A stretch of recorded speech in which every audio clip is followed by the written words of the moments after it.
We have here two guys from Overview company. They are both programmers. They experienced an internship at Google, and one of them, I guess you, is international gold medal international Olympics at informatics 2 years ago. Or yeah, okay. I let them to give that off.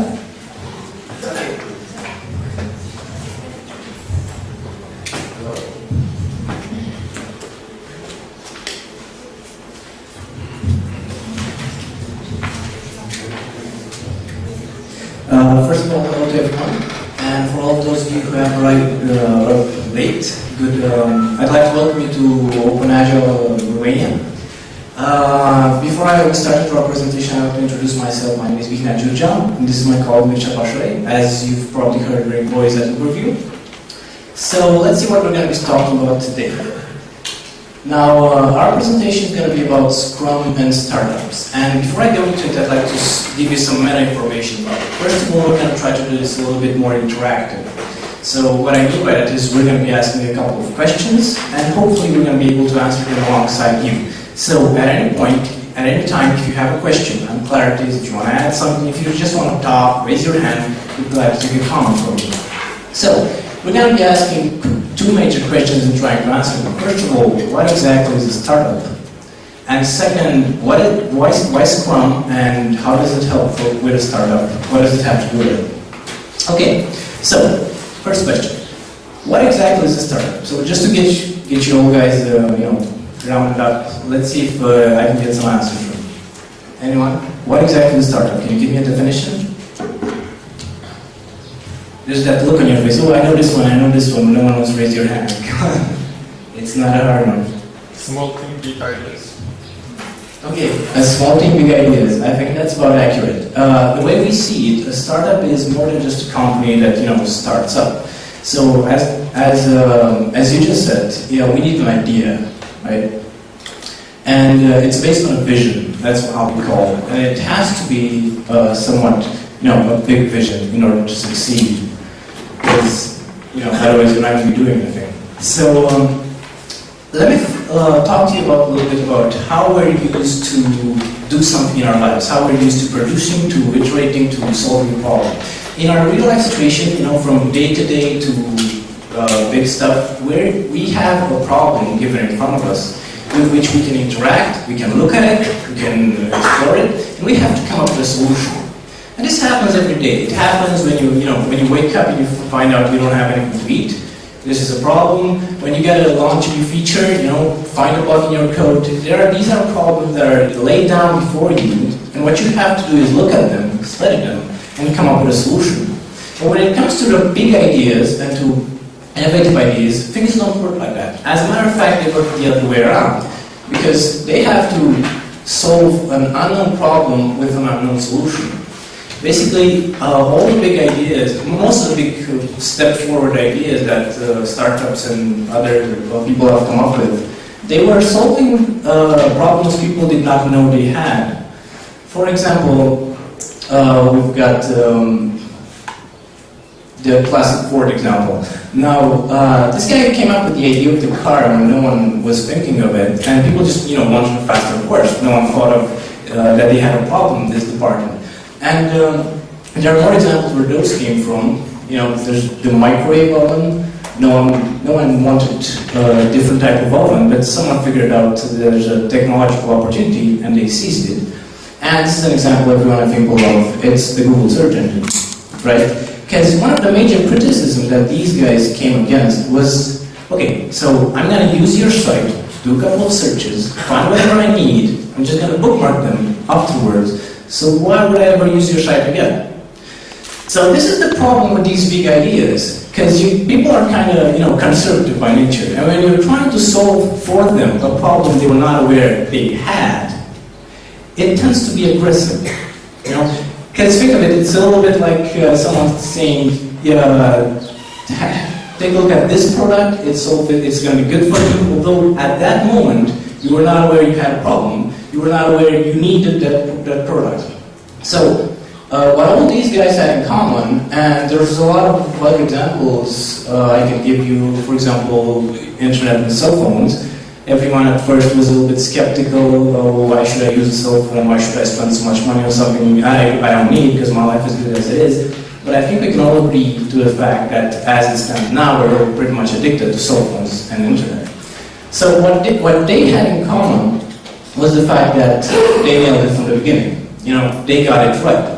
And when we're talking about big ideas and innovative ideas, you're not going to hear someone say about something like this, they did not succeed at in the beginning, but they did later on. Because such a big idea, such an innovative idea, something that is a little bit aggressive, it will either succeed in the beginning or it won't, and it will die out because people will reject it. However, so okay, hats down to these guys, to Google and to Ford for making it through. They have very good ideas. But the problem is, how do we make sure we can, put our product forth for the rest of us? Because we gotta admit to the fact that in life there's skill and there's also a matter of luck. There are some variables you cannot control. So for the rest of us, in order to reach the path from vision to product, we need the method. You gotta iterate, you gotta improve, and that method is agile development and particularly Scrum. So. Before I let my colleague Mircea talk to you about how exactly we do Scrum and why it's so good for startups, I want to take a side step. I'm not even going to touch the slides, and talk to you about what is the general philosophy of agile development. So here's another question for you. Can you give me a short, 2-3 words summarizing the general philosophy of agile development? Does anyone have any idea? How about... Excuse me? Feedback. Feedback? Feedback. Thank you. Okay. Anything else? Trust. We were thinking more like be flexible. Because, what happens is that us as individuals, as humans, we've got somewhat bug in there in the fact that we're kind of control freaks. At every point of our lives, we try to dominate and predict each outcome of every situation. This is something that we do every day. You try to schedule your everyday life. You might try to schedule your life.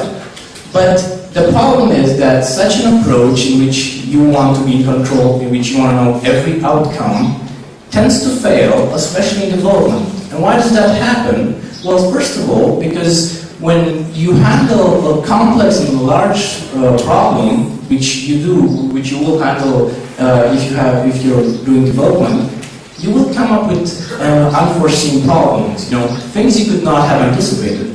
So the question is, let's say you're in development, it's in the middle of the week, in the middle of the iteration, and you come up with a problem you did not think of before, and it happens to be a huge one. That does not necessarily mean you misestimated the task. That does not necessarily mean you did not have the skills or the management skills required. You simply have to agree to the fact, and face the reality that at some point you're going to stumble into some problems you could not have perceived beforehand. So, question, what's the best way to handle problems you could not have anticipated? Excuse me? You gotta resolve them on site, exactly. You gotta be flexible. You have to keep an open mind and be prepared at any point, to just stop whatever you're doing and fix it or do whatever it takes to get over it. And I'd like to give you 2 short examples on that topic.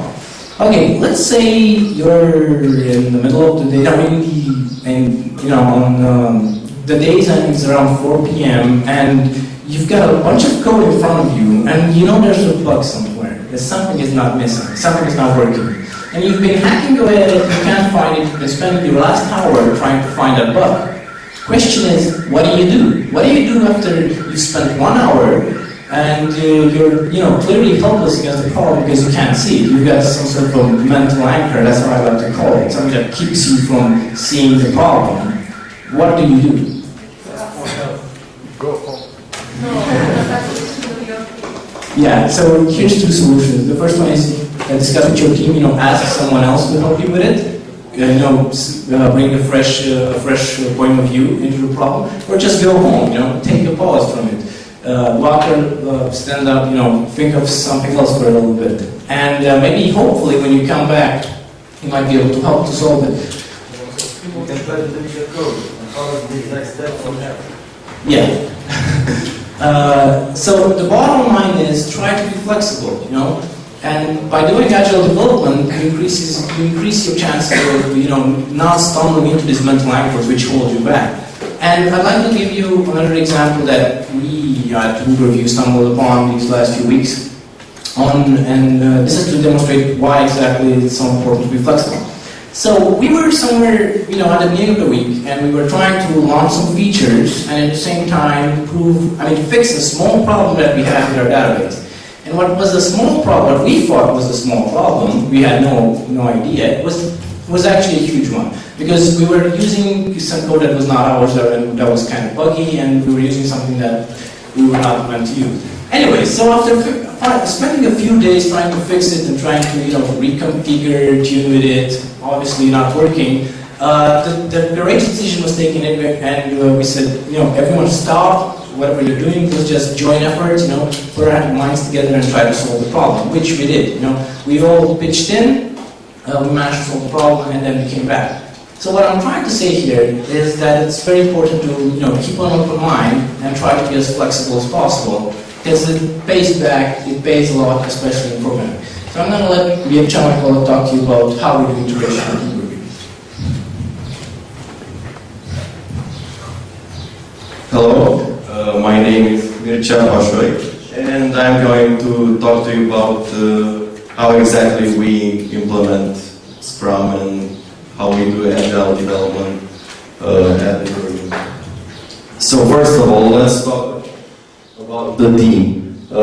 We have the business team that's in charge of, talking to clients, getting feedback for the application, looking at metrics and all that stuff. And then there's us, the development team. It's not as big as it looks here.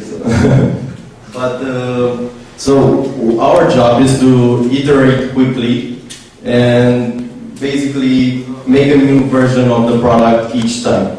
And as you can see from this, we have no marketing team, no sales team, and that is just this business and development. This is because speed of development is the key to success, especially in a startup. So let's see exactly how we do Scrum and how we implement it. I don't know if you were expecting this, but we don't do it by the book. There's a lot of stuff that you're supposed to do when you implement Scrum, and we just decided it's not worth doing in our case. So let's see what tools we use for this. For the thing we had the most problems with was the definition of done. So like in the first few months, we tried to do it exactly by the book. Done meant you had the code, it was well documented, specifications, unit testing, integration tests, all that fun stuff. But we after each sprint, we ended up with a lot of stuff that almost worked. It didn't really work. So if you were looking at how we measured done, we were pretty much failing a lot. So what we decided was, let's just, as soon as it's done, as it works, that means it's done. Especially for small features, we put them live instantly. So we try to release as often as possible, especially small stuff. When we started doing agile development and Scrum, we started with 2 weeks, like 2 week sprints. And the problem with that is that you end up procrastinating, like you end up spending time on YouTube and I don't know. So 2 weeks, although it's not that much of time, we decided it was much better to have 1 week sprints. And so that helped us a lot actually. When we switched from 2 weeks to 1 week, we had better focus, no time to do anything else, because at the end of the week, the sprint had to be done. We don't do a demo day, so there's no demo day because there's no time for it. We tried several times doing demo days on Saturdays, but nobody wants to come on Saturdays to work.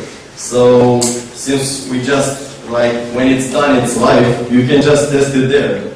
So there's no need for a demo, you can just go online and test the stuff.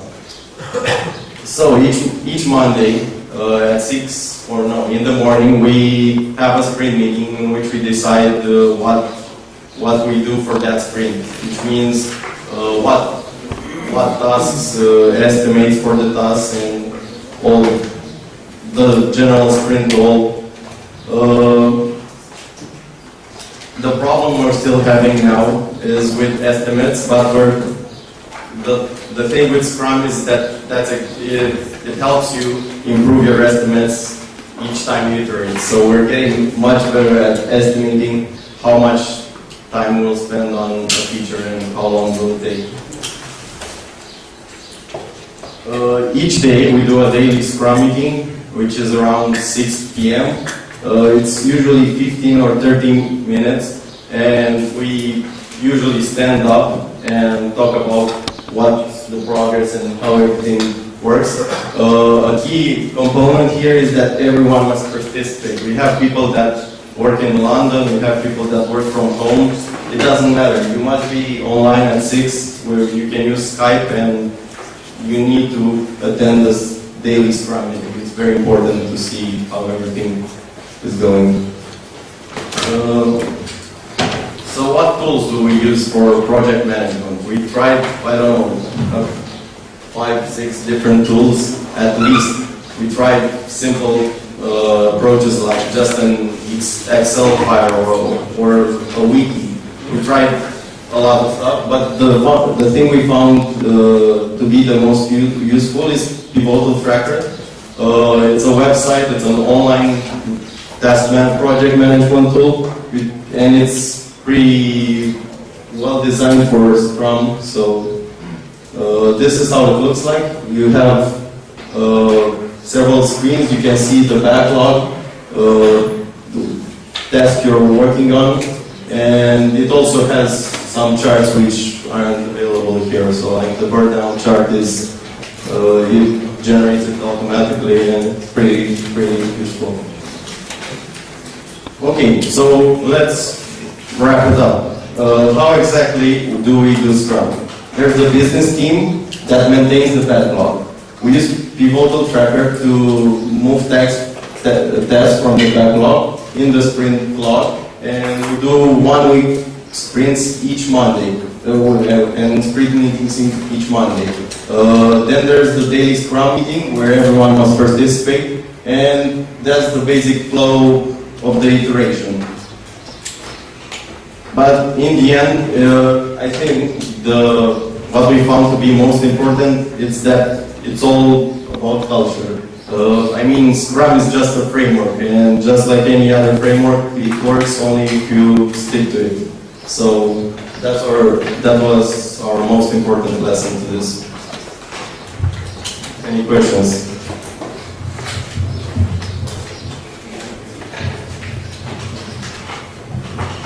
Seems that you have retrospective meetings, or you bundle in the Monday Scrum meeting. Yes, we usually start like the Monday meeting. We talk about the previous sprint, like what didn't go It's well. only one meeting. Yeah. With retrospective. Yeah. But you do retrospective. Yeah. What are your business hours? Do you say that you have the Scrum meeting at 6 p.m. Is it in the middle of the working hours or at the beginning? It's flexible. It depends when. I mean, everyone must be there at 6, but you can usually come at any time. Like there were times that I arrived at 12 or even later. So it's end of the day. yeah, end of the day. Not middle. How do you get your feedback from the product owner or from the stakeholders? From the business team, or Yes, that the functionality that you implemented is correct and it's how the customer wants it? Well, we usually, as we finish it, we release it, and we get instant feedback. Like, either the guys are in the next room working on the business stuff, or they're in London. But as soon as we finish something, they give us feedback and see how. And they send you emails or? Yeah, not necessarily. We chat online or live or Skype, emails. Well, When do you do testing? Yeah. If you release everything online, right away you're done. When do you do the testing part? well, if you don't release it like you write the code and release it, you do some testing beforehand. But I mean, we release it like. Free testing. Yeah, we are testing, and then the business team gives us feedback if it works. Maybe you can tell us more about what XP practices you use.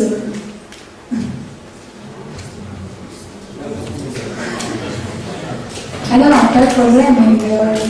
Yeah. Okay, so it's the sprint is for 1 week. Okay, let's say you are testing. When the business team is testing, because I think maybe it's kind of... What happens is that as we work, we are constantly communicating with the business team and they come to us feedback. So it's more or less something like, let's say I'm developing a feature, I'm going to test it for a couple of hours or as long as it's needed, and then I'm going to launch it, and as soon as it's done, I'm going to talk to someone from the business team, they're going to take a look at it, give us some feedback. So it's very live communication between us and the business. So a week is enough? For us it is. We have one question. From your point of view, from the business management team, what about the customer? What if he says, I don't like it? Well, it can happen, I agree, it's a problem. But I think it did a few times. That's basically part of the business team. So we say it's done, they say it's done, then they talk to the clients or the investors or the shareholders. And if they don't like something, it comes back to us and we fix it. So you don't have better version to just add or change. Like, okay. As you can see, they have done, which is good. We have one question over there. If you have Speak loud, please. If you have 1 week sprints, that means you release on Friday? Well, it depends. Sometimes we just add a feature in the middle of the week. But we try to have it done by Friday, whatever we propose to do. Does it happen often to have very long Fridays? Or?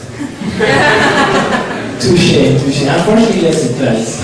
It's the most stressful day. Did you ever break? I'm not sure. Do we? Sometimes. You release on Friday. Even earlier. I mean, like he said, if something is done in the middle of the week, we release it. Not the best practice.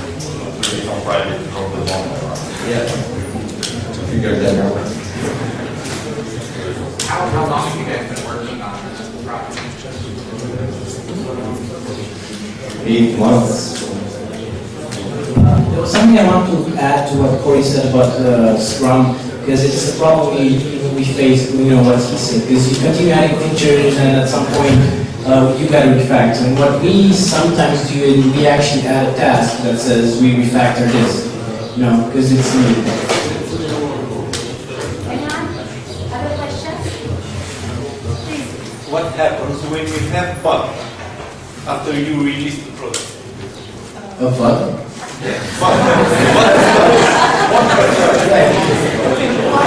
Well, usually what happens is you get called Saturday night at 12 o'clock. There's something not working and you get it done as fast as you can. But we try not to launch bugs.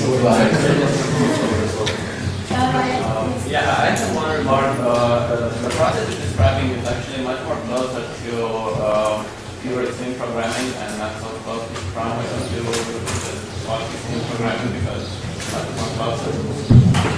I guess we call it Scrum because it started from Scrum and then we changed it over. You might be right.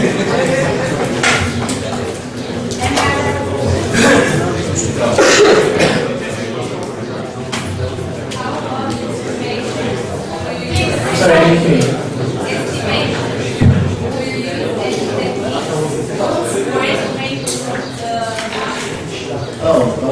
Sometimes we do something like we have a bunch of people estimate the task, and then we compute an average from it. A bunch of people, sorry, who are does your program? I guess all the programs from the team most of the time. The last question, and after this will be the coffee break. Please. Why did you choose Scrum? It was a fancy idea or it was a need of business? We had productivity problems, and basically our advisors, like we have investors and advisors, and our advisors, some guys from Yahoo and from some other companies suggested we should try Scrum, and that's what we did. So there was no special reason, just someone telling us try this and see how it works. Thank you, Gavin. Please.